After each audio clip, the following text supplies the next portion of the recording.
the network for the AV industry. What are you listening to? This is AV. This is AVNation. This is AVNation.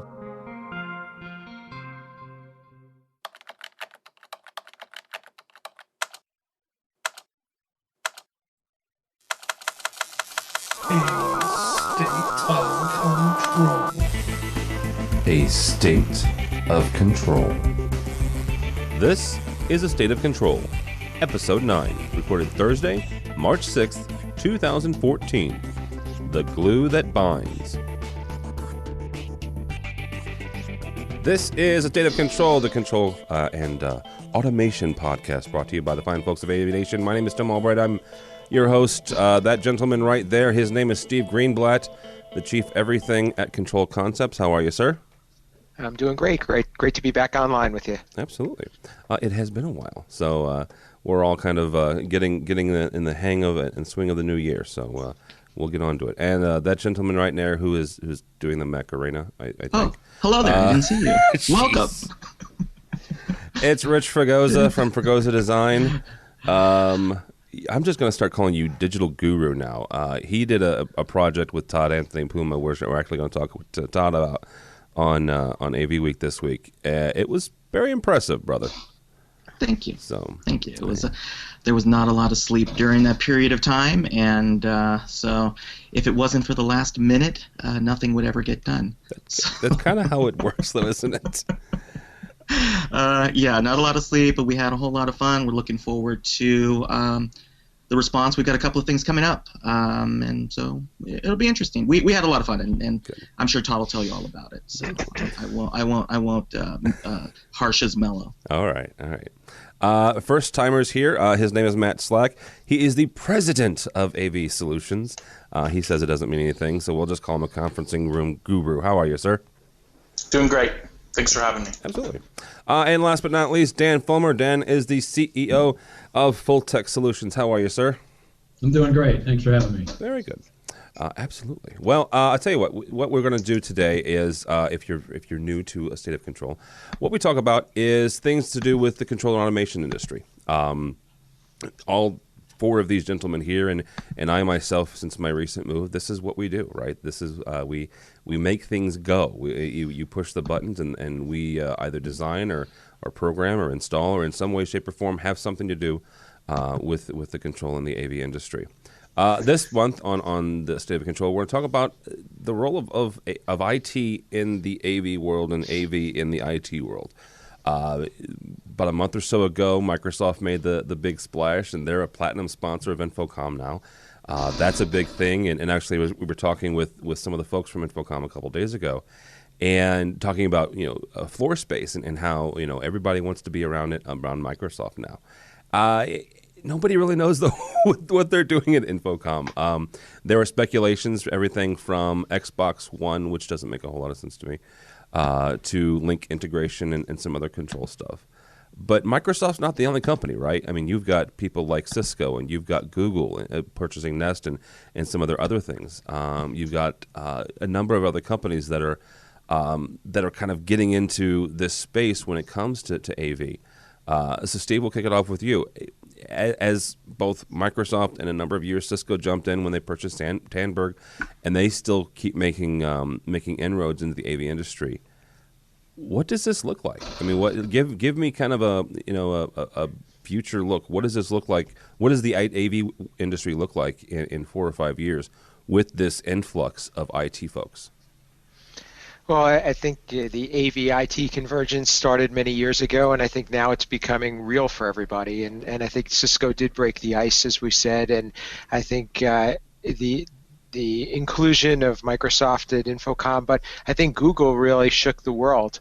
And I really feel like when talking to people now about our industry and what we do, we could say, hey, did you hear about this Google buying Nest thing? And a lot of people say, yeah, what was that all about? And really, this is what we're all about, and what is the heart of our industry in terms of now living on the network, being a part of the network, and not being so niche anymore. Where we are really a part of the IT industry, and I think as we evolve, we're going to see some things change for the better and for the worse, but I think it does provide a lot of opportunity, and on the control side, I think it probably will be affected the most.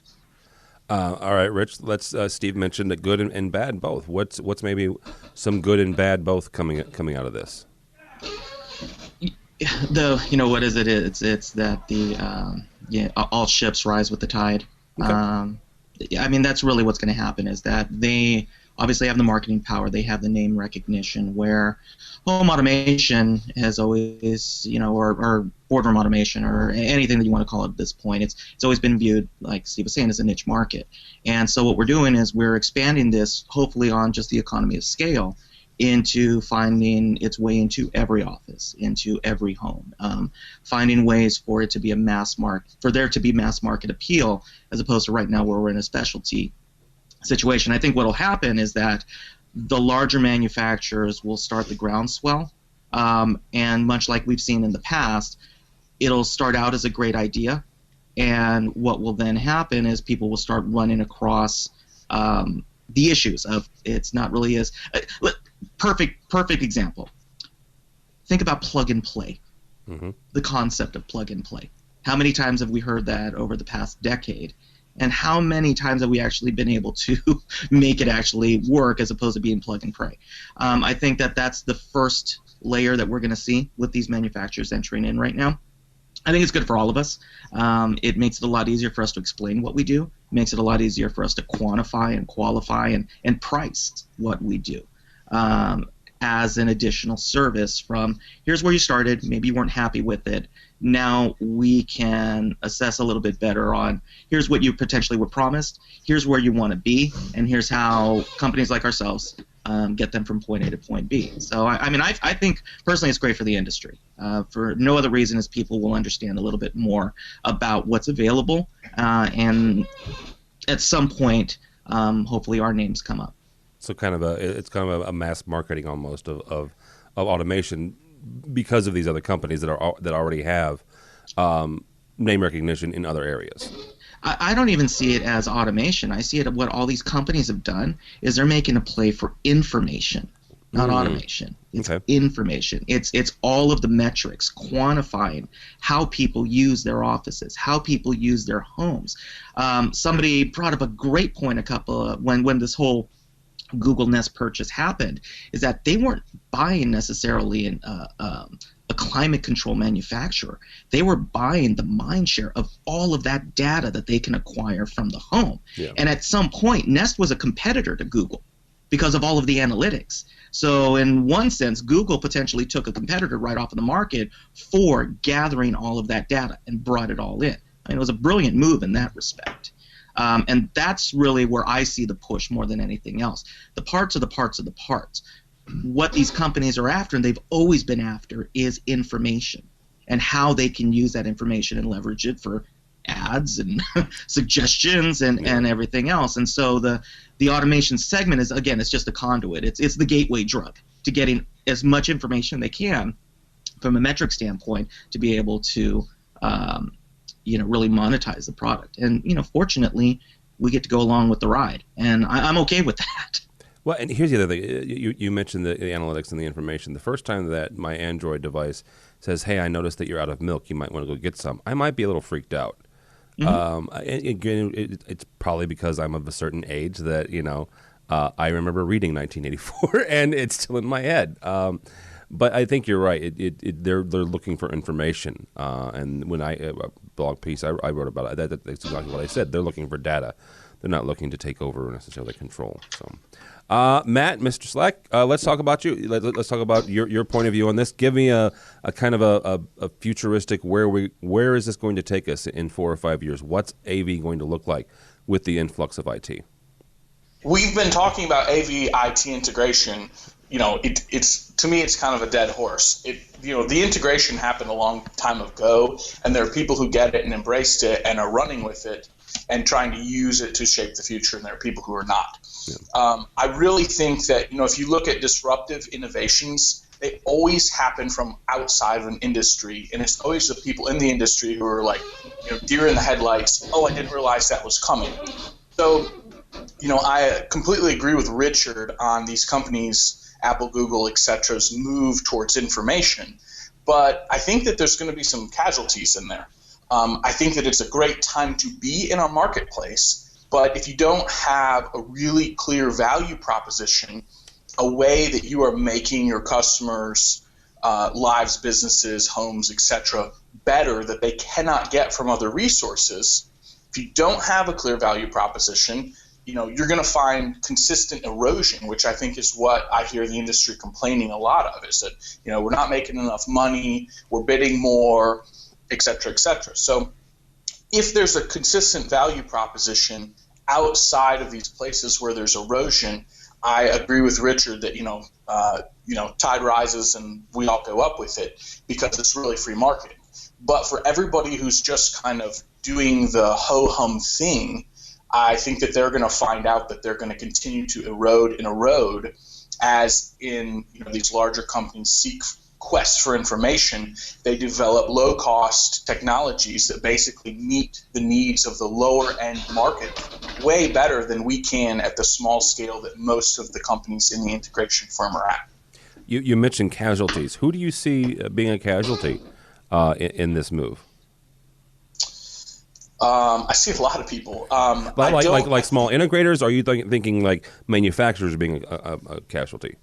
Yeah. I think it's everyone. I think at every level of the industry, commercial and residential, I think there's going to be some levels of casualties, because when you can produce such low price technology as some of the companies we've just referred to will be able to do, those technologies potentially can meet a series of basic needs better than any of the custom type work that we can do, and better than I think even some of our manufacturers have addressed. I mean, we're constantly working with our manufacturers to trying to get them to see blind spots where products don't perform, as well as, say, just the iPhones that everybody carries. Yeah. We can't be in this custom niche and not begin to address some of those expectations that people have where their daily devices are already meeting their needs. So the people I don't see that are going to wind up on the casualty list are really the end users.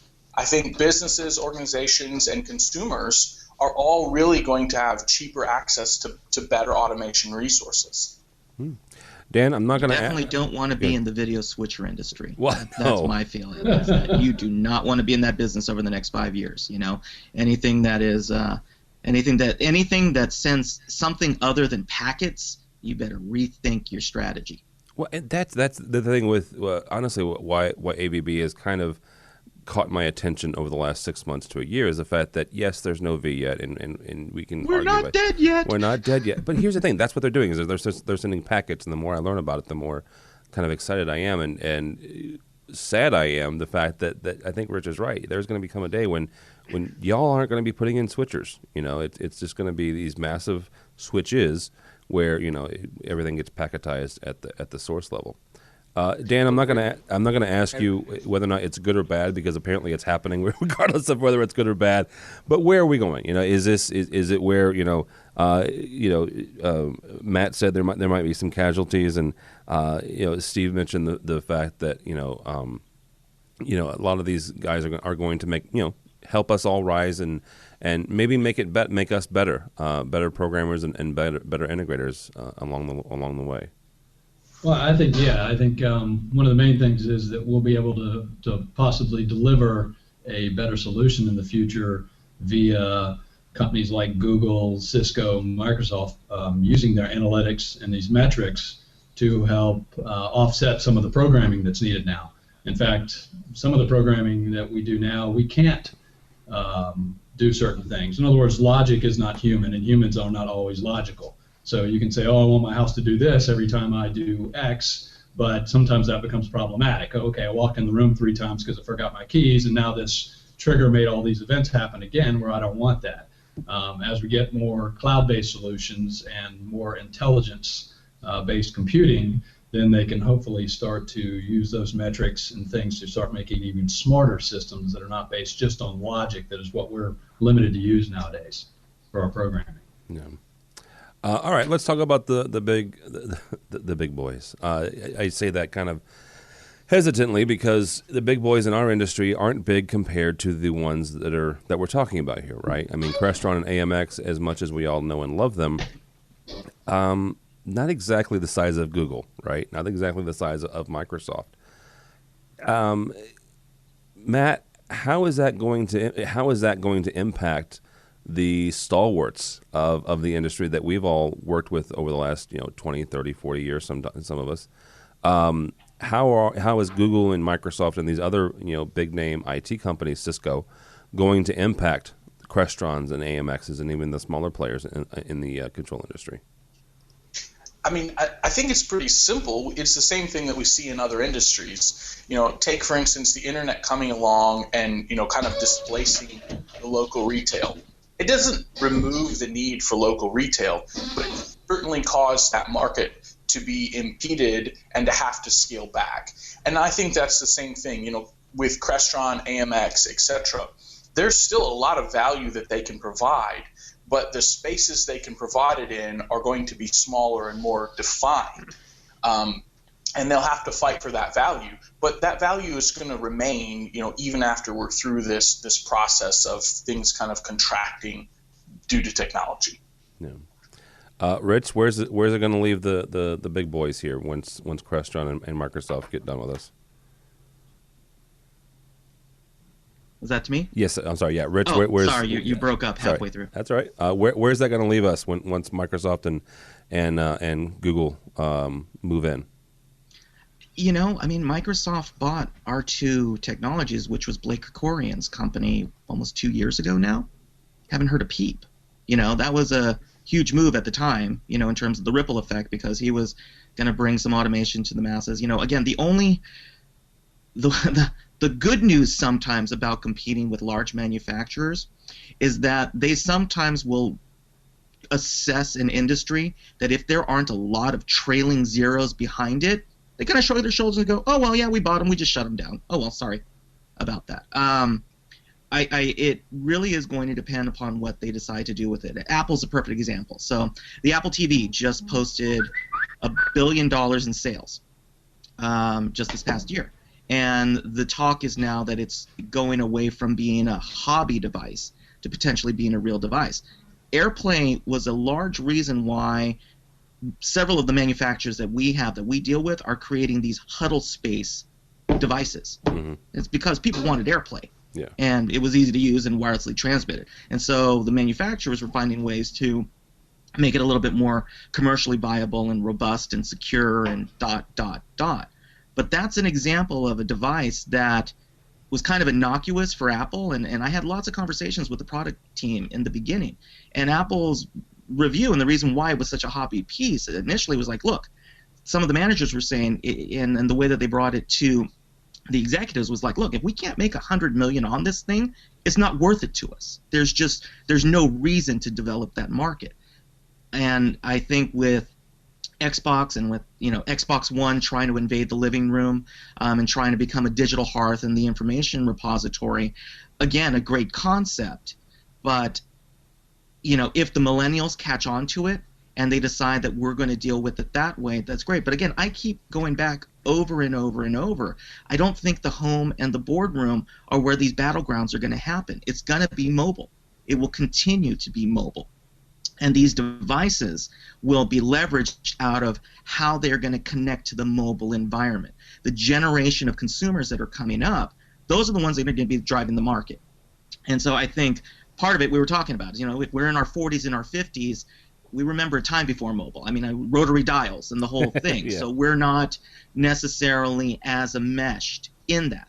My son's generation, on the other hand, is going to have a completely different paradigm that they're going to be operating from. They will be treating their businesses and their homes differently. And that's the generation that I'm looking at. How are they going to be marketed? How are those products going to work? And how are our companies going to adjust and adapt to a new generation of consumers? Because, again, these people are going to be the product managers. They're going to be the facilities managers. These are going to be the mid-level managers who are responsible for the budgeting and for the products that go in commercially and in schools and are buying these homes.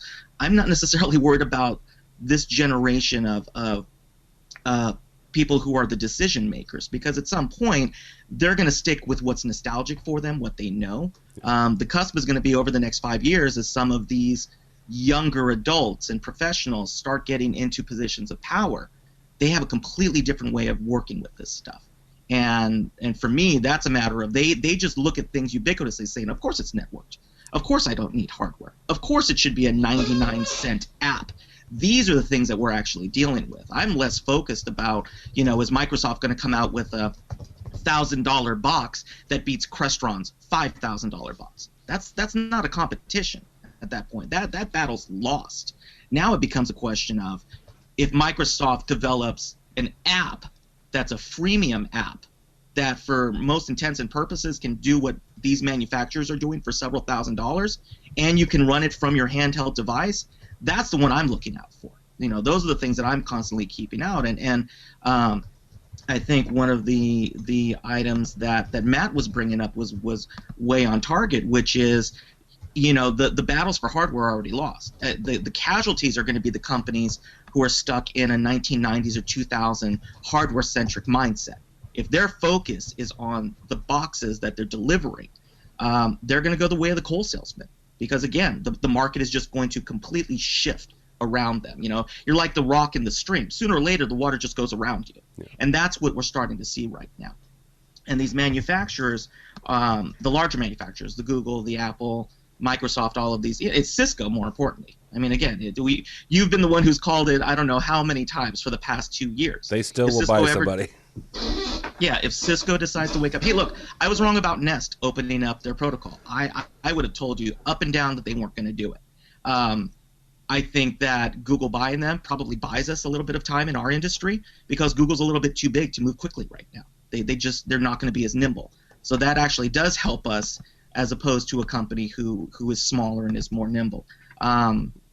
So anyway, rant aside, I think that really what we're going to see is going to be fought more on the mobile standpoint, and these companies are going to focus on that, leverage that first, and then if they happen to come along with boxes that can work in the house, if they can go ahead and see enough profit in it, they'll continue. Okay. Steve, Rich mentioned the fact that this is going to be fought over mobile. How does that affect you and me and guys like Rich and Matt? I mean, how do we fight on mobile? Is this one of those things where the programmers that you hire today and tomorrow are not just AV programmers, but they have to be let's start with a pretty solid computer programmer and mobile programmer, and then you can teach them AV. It's very, very possible. I think that there's going to be a lot more focus put on augmenting what we look at as the traditional control programming platforms and being able to add to that with maybe a mobile device with some type of an IT programming language and also the web. I think the combination of those three is a good investment, at least, to be able to prepare yourself to whatever the market is going to start to throw at you. I think part of it too is starting to think differently in terms of interface design and functionality, and being able to provide a deliverable that is consistent with, as Rich put it, the expectations. Because if everybody is used to all of the devices performing a certain way, if what we're delivering is a departure from that, whether I would say if it's better, then that's one thing. But if it doesn't meet up to that, I think it's going to be easily discounted and discarded. So I think that there's a challenge there for us to start to look at things differently, and make sure that we're keeping up to par. And I'm a very big advocate of starting to think toward this millennial generation and knowing what it is that they need and what makes them tick, and what it is that they use on a day-to-day basis. I think that the technology is been part of their lives forever, and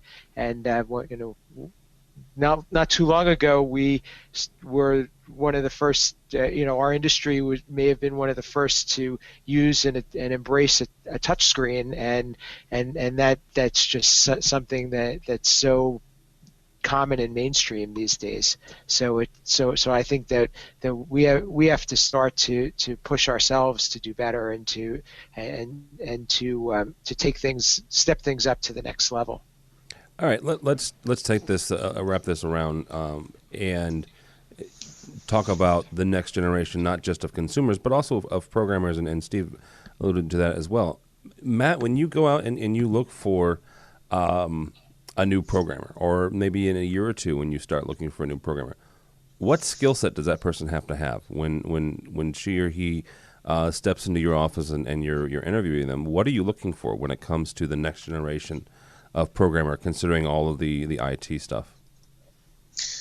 Yeah, so I mean, it's what we're already doing right now, and I don't even think it's limited to the programmer roles. But I mean, we look for people who are identifying ways to leverage the technology that exists to get more done for the clients that we serve. So, when we hire a programmer, we're not going to hire an AV programmer who's used to making AV boxes work. We're going to hire somebody who gets what these people in our rooms and our spaces are trying to accomplish. And we made program around Apple TV. I mean, we've used a lot of the individual consumer technologies. We buy them, we consume them, we try and figure out how they work. I think that the programmers in the AV community have one of the biggest opportunities of all of the existing AV community. And the reason is, integration, whether it's residential or commercial, is really like the glue that holds all the pieces together. And the problem is we're so used to delivering a lot of the pieces that we think that our role is to deliver the pieces. But that's not really the value of what we do. And so in this space where we have, all these mobile devices colliding and people need to use them to collaborate or to connect to their homes, the glue becomes even more valuable. And with the frequency of change in the consumer markets and these technologies, creating a programming glue that can connect more devices faster in meaningful ways has more potential value in the marketplace than the type of AV programming that we're doing right now. So, agreeing with Rich that, it's going to mobile, there is a huge opportunity here. And I think even just before this call, we had an example of it. We were trying to get live on this video, and Steve called me for a quick test, and, what happened? Well, my computer didn't ring. My phone rang, and I'm looking at him on the video on my phone going, I'm going to need to call you back from a different location. So, that stuff is already out there. This isn't even a let's wait. It's out there now, and connecting so many of those different pieces together to our collaboration rooms, connecting them to our home. I mean, that's the glue that programming allows us to deliver value on. And those are always the niche places that, the Apples and Googles of this world are only going to address so much. They're only going to address it to a certain point, at which point they'll just buy up your AV programming company that has done such a great job filling one of those niches, and they'll move on. So it almost sounds to me like it's no longer going to be a conversation about connectivity and communication with devices. It's going to be about the customization, and there may be two paths you go down. Are you working on development where you're creating an interface to a particular device, or are you working on creating a custom solution? I don't know, that kind of sounds to me like that's a discussion that is probably going to be had in the future. Well, it's going to have to be had, absolutely. Go ahead. So an interesting point. So, and much to the chagrin, I'm going to say, of my educational and government and commercial compatriots, is that for the longest time, the cutting edge came from the boardroom, from the NOC, from the war room, and then it filtered down into residential. And so I think that those industries, you're going to have a little bit of time, because the constant argument that I keep hearing, again, from my peers is, well, we need it to be more secure. And, you can't use an iPad here, you can't use a phone here because we're the government, and we got to have a wire and all of these things. And I think that they're going to buy themselves a little bit of time. But my feeling is because Microsoft, Google, Apple are consumer-driven companies, what's going to happen is that there's going to become work. And if you can't make it work, we're just going to figure it out and we don't need you. And so there is very much, and again, like Matt was talking about, the tried and true way of doing business and dealing with your customer base is going to quickly erode because the mindset is going to be more based on the individual and what the individual can do within that space, as opposed to having a space that an individual needs to figure out and requiring people like us to simplify the concept. Because of the cost points, again, if you can do pretty much anything you need to with a $199 tablet or a $300 phone, and we're still pushing, well, you absolutely need this $3,000 touch panel because it's quote-unquote more reliable, it doesn't take much math prowess to understand after a period of time, just buy 10 of those things and you're still ahead of the game. Yeah. And my fear, honestly speaking, is that if you're enmeshed in the old guard style of dealing with your client base, again, with the government, the giant behemoth, who, several of the companies, it's like, look, government shuts down, you ain't eating. Yeah. You've already seen that happen. Or corporate or all of these other things that if they aren't willing, and again, this is from programmers, integrators, service providers, if you're not willing to accept that these companies are saying, we're going to put the power in the hands of the individual, and you need to adapt to that, those companies are going to be the first ones that are going to be the casualty. That's my feeling. My side on residential, I'm dealing directly with the end user. And I feel that what's going to happen is we're going to see a bottom-up approach, is the stuff that comes out of the living room, out of the kitchen, from the CarPlay. Yeah. Guys, think about that. If CarPlay catches on, in a Ford or a Honda or a Toyota, right now it's a luxury product, but if all of a sudden iOS, which, again, there's more Google and Android applications out there, I get that, but if the cachet of the iOS environment catches on, and again, let's just talk North America. Let's not even worry about Asia, Europe, any place else, right? Because again, there's 6 billion more people out there. We're dealing right now, I'm dealing within the continental U.S. But the, X hundred million of people that are here, that if that all of a sudden goes on and we see in the next 5 years that their car becomes a way of that they're accustomed to grabbing their information, which then goes to their phone or their tablet, and they walk into their office and their office doesn't work the same way because, quote unquote, it's not as reliable, heads will start rolling, guaranteed. And that's what I see. Again, you were asking earlier, it's like, what is Google and Microsoft going to do? They're going to cause that. They're going to force that conversation to happen. And companies are either going to listen or not. And the ones who listen will succeed, and the ones who don't are living on borrowed time. All right, real quickly, you're listening to A State of Control. That gentleman right there is Rich Fregosa. Steve Greenblatt is here, as well as Matt Steck and Dan Fulmer. And actually, we're going to go off a question that just happened with Dan. Dan's laptop decided to quit in the middle of this podcast. So Dan, we'll start with you because you emailed us an interesting question. If this is where we're going, software-based, soft codecs and soft control systems, what happens when not only your laptop but your control system decides it needs to reboot?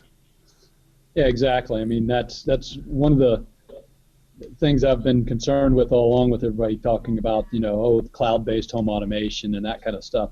To play devil's advocate, one thing is with the telcos and the cable companies and all these kind of guys, even the Googles and the Microsoft, they're not going into your house and installing light switches. They're not going into your house installing the thermostats. They're not able to do these things without either hiring someone else or, bringing in a licensed person to do that, which can cause a lot of problems for them. And it's probably not something they want to get involved in. The other side of that is when they're doing stuff cloud-based, of course, this becomes less relevant as we go into the future, and the Internet's not only more ubiquitous, but pretty much a solid bet that it's going to work all the time, whereas we've had clients who've connected their home for 10 or 15 years, just wasn't always reliable, and it wasn't always very fast. Now as we move forward and that gets more reliable and fast, I think the issue will be if people rely on a system outside of their home to control their home, what happens when there's a failure? who do they call when something stops working? When you have these behemoth large companies, just think of when you call your cable company when you have a problem. How many days are you waiting for something to happen?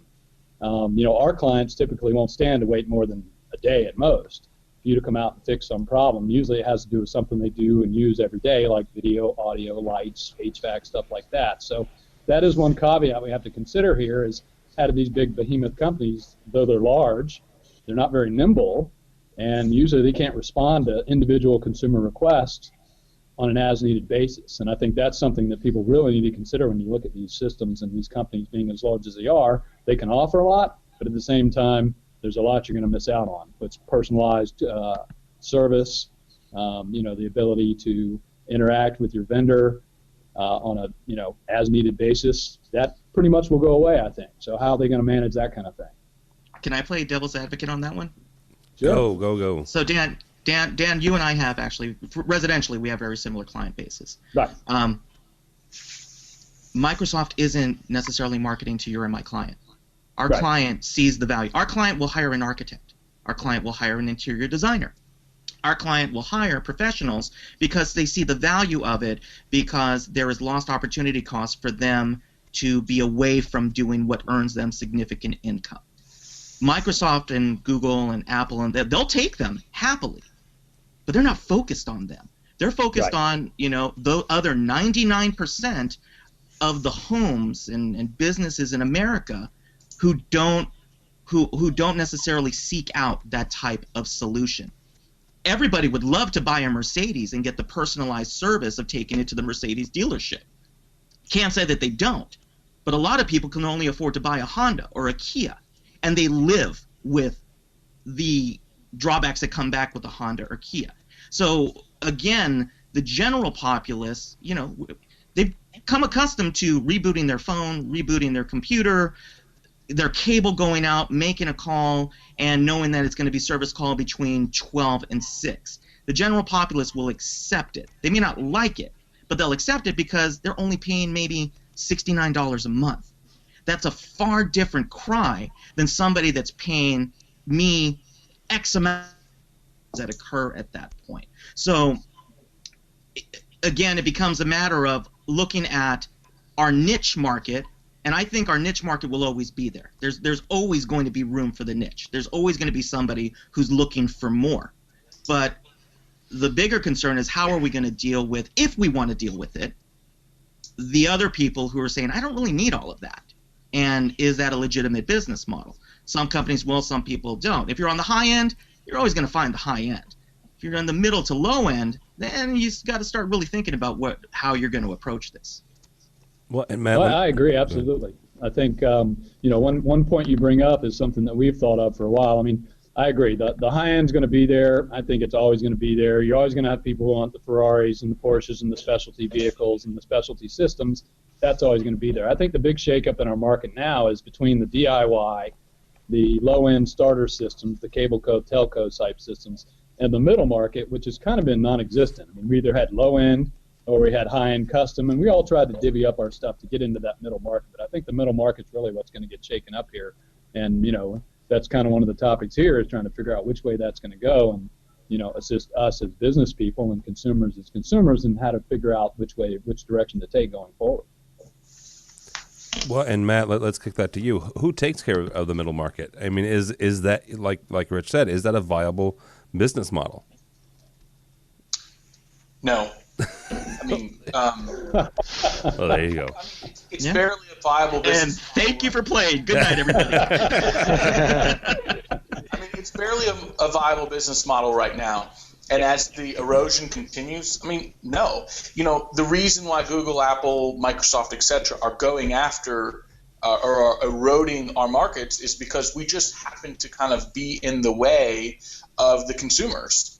And whether those are business consumers or, personal consumers doesn't really make a difference. But our economy is 70% personal consumption. 70% of all the dollars spent each year is you and me and everybody else just buying stuff from each other.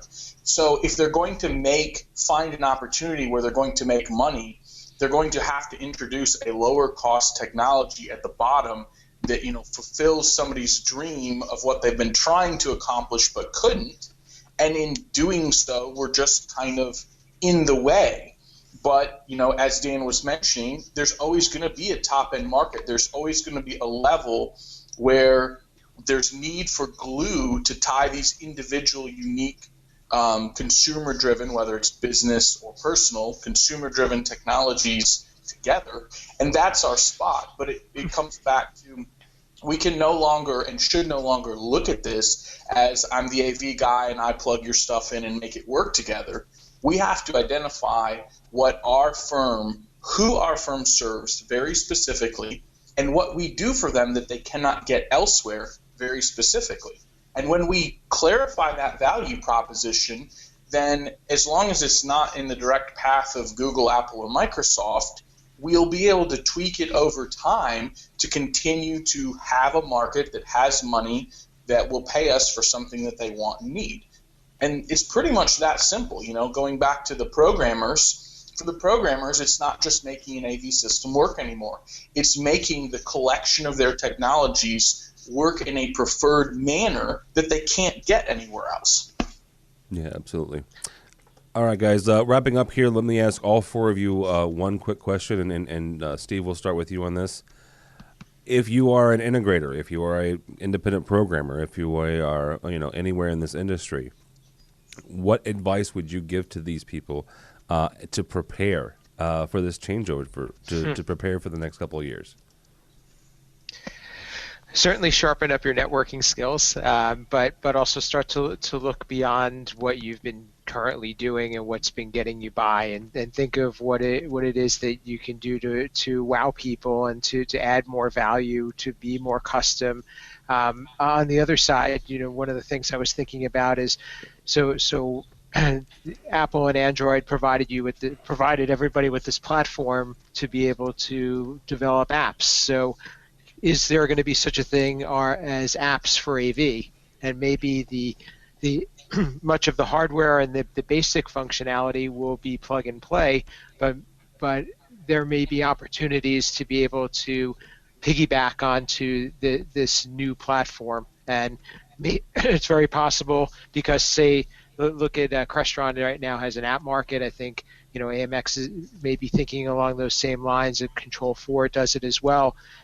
There may be some ways, instead of selling this fully custom system, that you sell custom pieces that the end user or another party use to put together their preferred system, but we may not be involved in that part of things. So just a thought. Good thought. Dan, how do you what advice would you give an integrator or somebody in the industry to prepare for the next few years? Well, I think definitely everybody's mentioned today that the IT and AV centricity happened years ago. My background was computer science and engineering, so we've always been pretty IT-centric. I think that's critical. Any company moving forward, if you don't have a good handle on TCP/IP and the basics of handling, setting up, configuring a network, including port forwarding and all that kind of stuff, you're going to have a lot of trouble going forward. The other thing is really learn how to investigate and study your products, vendors, and manufacturers. One of the things I've always said to my clients is I spend a lot of time picking my products and vendors because I can only back you, my client, as well as my vendor backs me. If that manufacturer, if I choose wrong and that manufacturer goes out of business in 1 or 2 years, be it a large super conglomerate company who decides because they're a publicly held company they want to shift their product to go one way or another, or they just didn't have the funding and went out of business, there's nothing that I as a dealer can do for that client any longer. There's no product support, there's no software support, there's none of that. So I think, learn how to investigate what you're going to sell to your clients on a professional basis and really take a good hard look at the things that you are selling, because that can really bite you in the butt. Yeah, that's a good one. Something I hadn't thought of before. Matt, how are you going to prepare for the next few years, or how would you suggest someone prepare? Yeah, it's digging in with your customers to identify who's going to have money for what needs that you can provide that aren't going to be provided for in another direction, and building a solid, simple business model around that. I think we've often kind of operate by chance rather than stopping and mapping out our margins, the cost of doing business, just some basic things. There's lots of help for businesses in the entrepreneurial community, even in the AV community with NSCA, and then each other. We're all out there to help make sure our industry and our customers and each other are a success. And basic business modeling around the right future opportunity will pretty much get you there. All right, Mr. Fregosa, you've got the last word. What? As usual. As usual. What advice would you give someone as they prepare for the next few years? Take the time to look at the ugly side of your business. Be brutally honest with where your company sucks and where your company does well. Have the courage to be vicious with your with how your business is structured, and be prepared, if need be, to radically change it if, after you honestly assess it, you can't necessarily see where you're going to make money, because the way that you made money may not be the way that you're going to make money. And I think Matt's right on the ball with it. He was talking about it. Leverage your resources. You're not competing with AV integrators anymore. We are not in competition with one another. If you think that's your competition, you are absolutely going to go out of business, because those are not the advancing hordes that are coming over your gate. Again, it's where it's going to come back to is looking at the IT manager, looking at these products that are coming in from these other manufacturers. That's really where you're going to be facing all of your objections and trying to find your pricing from. And as long as you're willing to accept that the way you did business is not the way you can continue to do business, and honestly believe it as a CEO, as a business owner, as part of the executive team of a company, ego's a tough thing, and especially in this industry, it really is. I mean, that's the elephant in the room. There's a lot of egos in this business, and you got to set aside the ego and your personal sense of what should be happening and look at the fiscal sense of what should be happening. And that's a fine line in this industry, because a lot of people started out as mom and pop operations. They started out from the engineering side or the installation side, or they didn't come from a business background. So your emotions can be a whole lot more vested, and it's time to grow up as an industry, and it's time to grow up as business owners. Good words. Very good words, all of you. Thank you very much. All right, that's all the time we have for this instance of State of Control. With us, as always, Mr. Steve Greenblatt, Chief Everything at Control Concepts. Where can people find you, sir? Online at Steve Greenblatt on Twitter. Do a little bit of LinkedIn, Facebook, other sort of Google Plus as well. So try to stay active as much as possible. All right. Also, Mr. Rich Fregosa from Fregosa Design. How can people find you, sir? Twitter at @rfregosa. You can find me on my website, fregosadesign.com. You can occasionally, although not recently, see me on cepro.com as a contributing blogger, and potentially making an appearance this summer in June, doing some coverage for a show that a company with E in their name doesn't attend. Oh, you're kidding me. We got to talk. I had to get it in. Come on. Oh, it's always. But yeah, you can find me on the Facebooks and Google Plus and pretty much all the social media outlets out there. And a couple of things coming up in some of the trade publications. Some cool pictures of my stuff. Just for the record, I've known Rich for 3 years now, and he keeps saying he's going to make it to Infocom, and I've still yet to meet the guy in person. So I know. Now hope springs eternal. On the other side of that, I could get my butt to CEDIA or CES where he's been. So I mean, it's not all on Mr. Fregosa. So, and Matt Slack. Matt is from AV Solutions. He's also the president. Where can people find you, sir? avsolutions.com. There's contact information there, and they can find me on Google Plus and all the other great spaces as well. All right. And I don't know if we, Dan, are you there yet? I'm back. There, he's back again. Never mind. Back to a Microsoft-based automation system. I don't think so. Dan is the CEO of Full Tech Solutions. Where can people find you, sir? fulltechsolutions.com. That's with one L. And I'm also the vice chair of the CEA's Tech Home Board. I'm on the CE Pro a lot and ask an expert on electronic house occasionally. Oh, very good. Very good. All right. My name is Tim Albright. Don't follow me on Twitter, but go by the website. The folks that do it have done a fine job and work very hard on it.